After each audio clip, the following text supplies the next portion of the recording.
couple of years ago, I had a bit of an incident where some people tried to rob me for a bit over an ounce of weed. It happened in public and there was a bit of violence, so it was enough to have the police called by the public. And at the time, once I'd walked away with my weed, I didn't know that the police were called, or even think of the possibility. At the time, I was so angry, and I wasn't even aware of it, that the first thought that I had was that I wanted to go back to the bathroom block where I was before the incident and have a sesh, smoke some weed. I went back in, told my friends about what had happened and chopped up the sesh.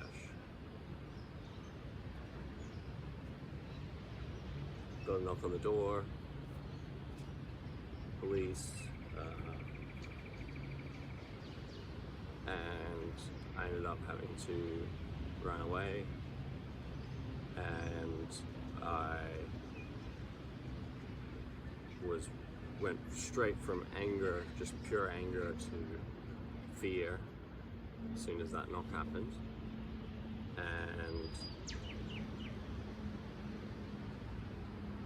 I was so scared that I was going to get done that I left it, like I tried to stash it in the bush, and when I went back for it, when I was in the clear, I never found it again.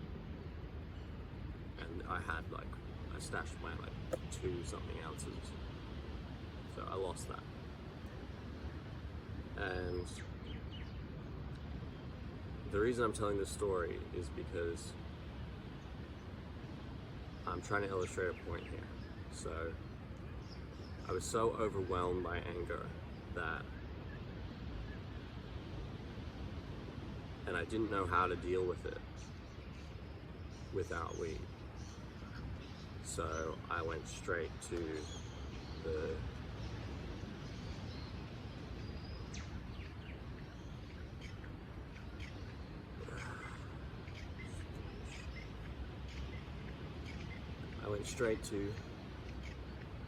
weed, and I ended up losing a lot of weed over what was for me at the time a lot of weed, over just not going straight home and dealing with the emotion. Instead, I had to smoke weed straight away, right in that same area.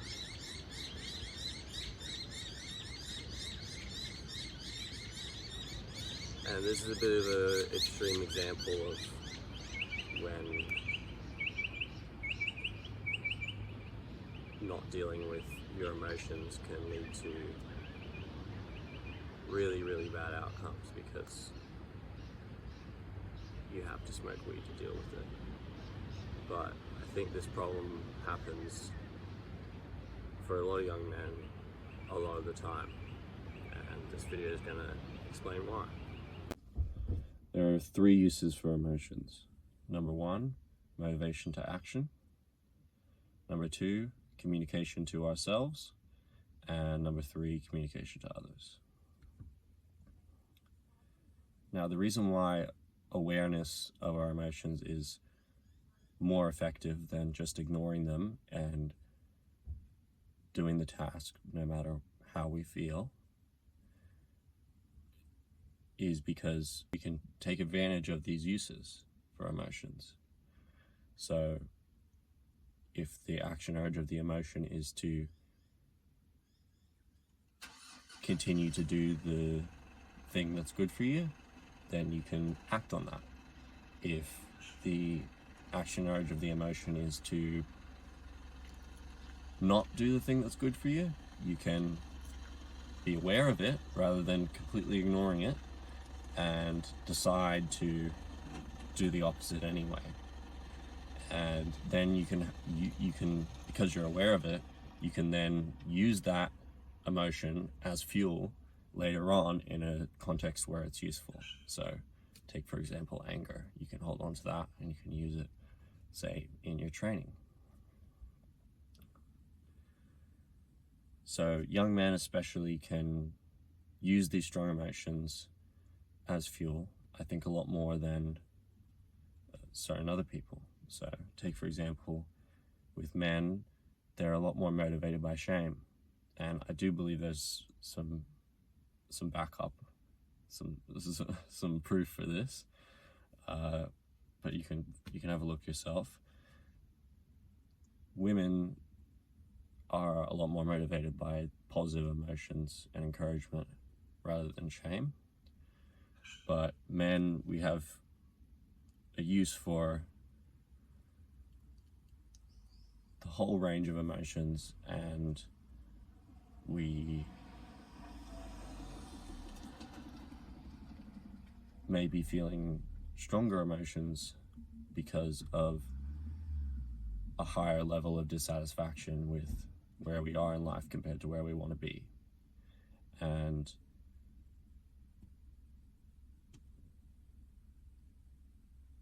that emotion, the strength of that emotion can be used to get you to that position. But if you just ignore it, then you won't make it as far.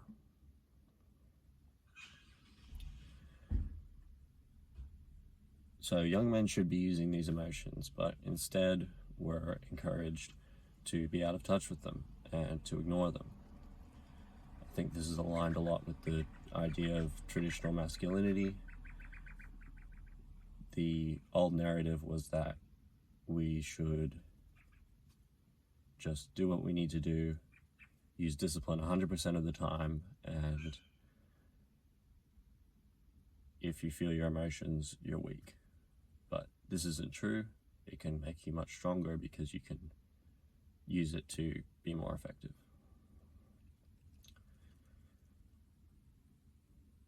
So when we're in touch with them, we develop, intentionally or unintentionally, good coping habits for these emotions. Because if you don't, then you won't be able to bear the strength of the emotions and you'll shut off to them. So we learn to act on our emotions when they're telling us the right thing. We learn to still be aware of the fact that they're not telling us the right thing and choose not to follow them. We can be aware of what information the emotion is telling us so that we can use that to get us to want to change. These are all skills, and when you first, if you're not aware of your emotions, and when you first learn to tune into them, you need to develop these skills, and it takes time to be able to use them effectively. When we are out of touch with those emotions, we lack those coping habits. And if you do, you're most likely addicted to something. And if you're watching this, it's probably weed and maybe other things. But basically, because we lack those coping habits, we smoke weed to either suppress the emotion or make us okay with the fact that we're feeling it. And this cycle reinforces, and we never develop those positive coping habits.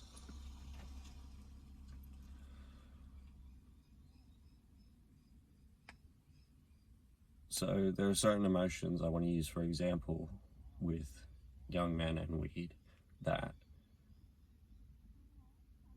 men are discouraged from, especially, and how weed affects these same emotions.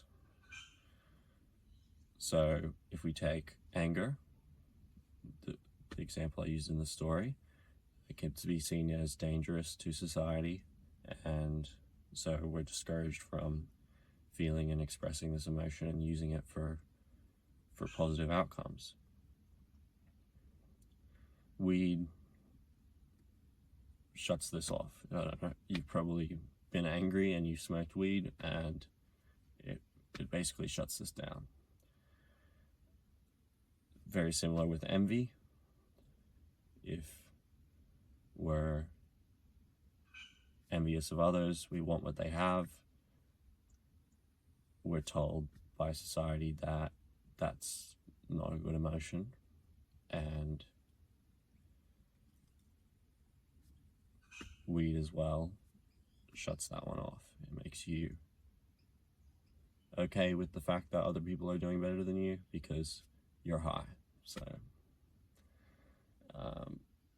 and the last one is a little bit different, sadness. This one's encouraged a lot more in society. Statements like it's okay to cry and things like that. I'm not saying it's not, by the way. And what weed does with this emotion is it doesn't take it away, but it kind of makes you okay with feeling it, and it shuts off the part of your brain that tells you that this is information that something needs to change. It's kind of just like, oh, I'm high, so that's why I'm kind of lethargic and I'm usually sad anyway, and you don't really listen to it as much of a problem, because even though you might be experiencing all the physiological symptoms of sadness, you're kind of high as well. So, and those sort of depressed symptoms are kind of interlinked with the high of weed, so you don't really see it as a problem.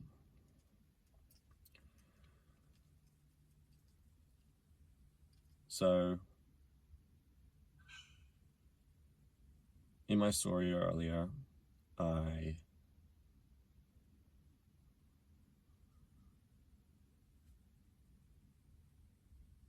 wasn't aware of my emotion, which was anger. I didn't resort to good coping habits, seeing what that emotion was telling me, whether I need to listen to it or not, what the most effective thing to do here is with that emotion. Instead, I turned to weed because I lacked those good coping habits. And it did shut off this anger and the fear, which came later after the whole police thing.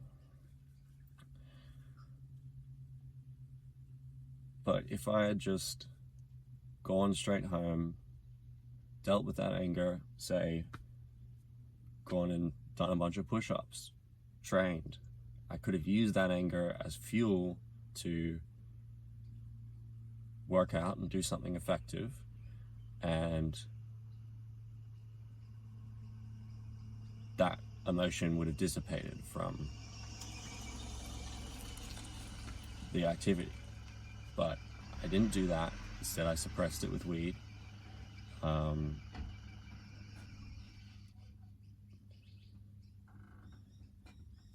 And if I had just done it, if I had just gone home and done some push-ups, for example, I would have, or gone home and faced my fears, or gone home and listened to that fear and what it was telling me about what would have happened if I did get done, and why I need to be living a different life so that don't fuck everything up. If I'd just done those things, I would never have had the police knock on the door of a enclosed bathroom block cubicle and had to come out and speak to them, and I won't go into details, then run away, and I wouldn't have lost that weed by stashing it and being scared.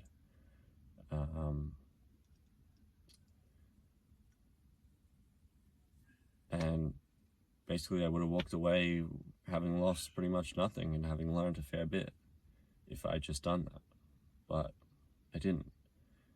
And hopefully from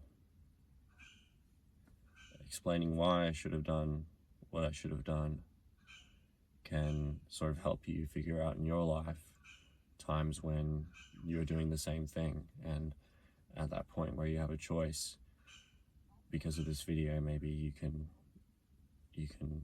choose to deal with it and use that emotion to put you in a better place so that you don't have to turn to weed anymore after a long enough period of time of practicing these things.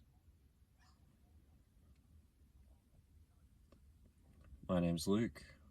I help young men to stop smoking weed or smoke less weed, and if this is you, keep watching. The reason I made this video is because the first video I came out with is my most popular so far, and it was titled "Why Young Men Need to Stop Smoking Weed." I came up with 3 reasons why in that video, and because it did well, I assume maybe people got some value out of it, so I decided to make this series where I go into each of the 3 points a little bit more in depth, explaining why those are valid reasons why quitting weed will make your life better, or smoking less will make your life better. If you want me to help you for free forever, including lessons, online coaching, eventually a community of people on the same journey,